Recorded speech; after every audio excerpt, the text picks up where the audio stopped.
Hello दोस्तों, स्वागत है आप सभी का आपके अपने इस YouTube channel SSC clear with IAS में। चलिए आज के अपने इस वीडियो लेक्चर में हम लोग 10 मोस्ट इंपॉर्टेंट क्वेश्चंस को डिस्कस करेंगे जो कि आपके आने वाले सभी एग्जाम्स में काफ़ी हेल्पफुल होंगे और आप इन क्वेश्चंस से जरूर एक दो क्वेश्चंस अपने आने वाले एग्जाम्स में पाएंगे। चलिए तो शुरू करते हैं। पहला क्वेश्चन में कहा गया है, कानपुर में 1857 की क्रांति का नेतृत्व किसने किया था। देखिए, जब 1857 का संग्राम हुआ तो उस समय अलग अलग जगह पर अलग अलग नेताओं ने जो है वो इस क्रांति का नेतृत्व किया था। तो फिलहाल इसमें हमसे पूछा गया कि कानपुर में किसने किया था। तो कानपुर में 1857 की क्रांति का नेतृत्व करने वाले थे नाना साहेब। ठीक है ना, नाना साहेब, ये ध्यान रखना है कि 1857 की क्रांति का कानपुर में नेतृत्व करने वाले नाना साहेब थे। ठीक है, झांसी में जो है वो रानी लक्ष्मीबाई थी और इसके अलावा आपका बिहार में कुंवर सिंह थे। ठीक है ना, और इसी तरह से आपको और भी अलग अलग याद कर लेने हैं। ठीक है ना, फैजाबाद में अहमदुल्ला शाह थे। ठीक है ना, तो अलग अलग जगहों पर अलग अलग लोगों ने नेतृत्व किया था।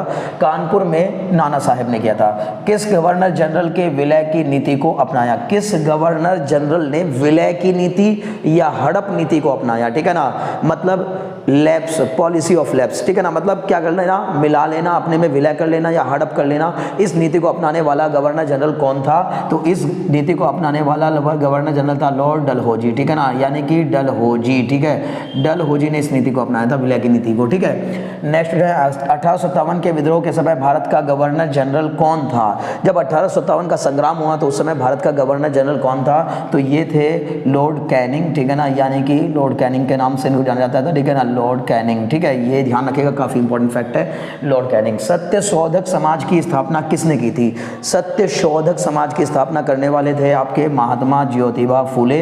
ठीक है ना, महात्मा ज्योतिबा फुले। ठीक है ना, महात्मा ज्योतिबा फुले, ये बहुत इंपॉर्टेंट है, इसको याद कर लीजिएगा कि सत्य शोधक समाज की स्थापना किसने की थी। ठीक है ना, महात्मा ज्योतिबा फुले। इसके अलावा और भी आप बहुत सारे आर्य समाज है, ब्राह्मण समाज है, इनकी स्थापना किसने की थी, इसको याद कर लेना है। आर्य समाज की स्थापना की थी आपके स्वामी दयानंद सरस्वती ने। ब्रह्म समाज की स्थापना की थी राजा राम मोहन राय ने। इस तरह से और भी अनदर समाज की स्थापना किसने कैसे की थी वो आपको याद कर लेना है। तात्या टोपे का वास्तविक नाम क्या था। तात्या टोपे जो थे उनका वास्तविक नाम आपको बताना है। तो तात्या टोपे का वास्तविक नाम था रामचंद्र पांडुरंग। ठीक है ना, रामचंद्र पांडुरंग। ठीक है ना, ये इनका असली नाम था, यानी कि वास्तविक नाम था। तात्या टोपे के नाम से इनको जाना जाता था, लेकिन इनका वास्तविक नाम रामचंद्र पांडुरंग था। ठीक है, चलिए अगला क्वेश्चन है, अवध के अंतिम नवाब कौन थे। तो अवध के अंतिम नवाब थे नवाब वाजिद अली शाह। ठीक है ना, नवाब वाजिद अली शाह। ठीक है ना, ये याद रख सकते हैं आप, बहुत आसान फैक्ट है। ठीक है ना,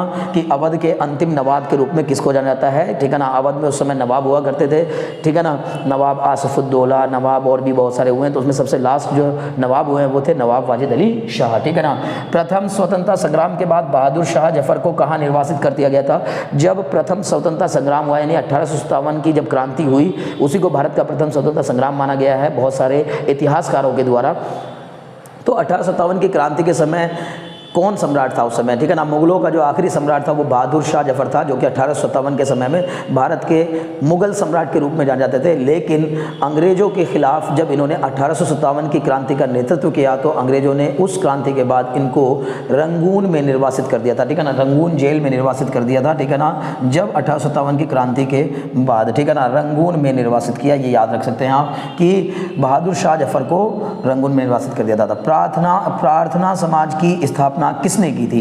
तो प्रार्थना समाज, देखिए मैंने अभी आपको बताया ऊपर एक समाज मैंने आपको बताया कौन सा, सत्यशोधक समाज की स्थापना महात्मा ज्योतिबा फुले ने की थी। प्रार्थना समाज की स्थापना करने वाले थे आपके आत्मा राम पांडुरंग। ठीक है ना, आत्मा राम पांडुरंग। ठीक है ना, आत्मा राम पांडुरंग। ठीक है, ऐसे करके आप इसको याद कर लेंगे, कोई मुश्किल बात नहीं है। ठीक है ना, आत्मा राम पांडुरंग ने जो है वो प्रार्थना समाज की स्थापना की थी। ठीक है, अगला है आपके पास 1857 के संग्राम का तात्कालिक कारण क्या था। 1857 का जो संग्राम हुआ था उसके कई कारण थे, वैसे तो एक अकेले कारण से यह संग्राम नहीं हुआ था, लेकिन जो तात्कालिक कारण था, जो एक इमीडिएट कारण था, यानी कि एकदम से जिसके कारण यह संग्राम छिड़ गया था। ठीक है, तो आपको पता होगा मंगल पांडे के चर्बी लगे हुए कारतूस को, चर्बी लगा हुआ जो कारतूस था उसको खोलने से मना करने के कारण जो है ना ये संग्राम छिड़ा था। ठीक है ना, तो यानी कि चर्बी लगे कारतूस। ठीक है ना, चर्बी लगे कारतूस। ठीक है ना, पशुओं की चर्बी लगे कारतूस जो है वो सप्लाई किए गए थे सिपाहियों को समय और उसमें जो भारतीय सिपाही थे वो चर्बी लगे कारतूस को हाथ से अपने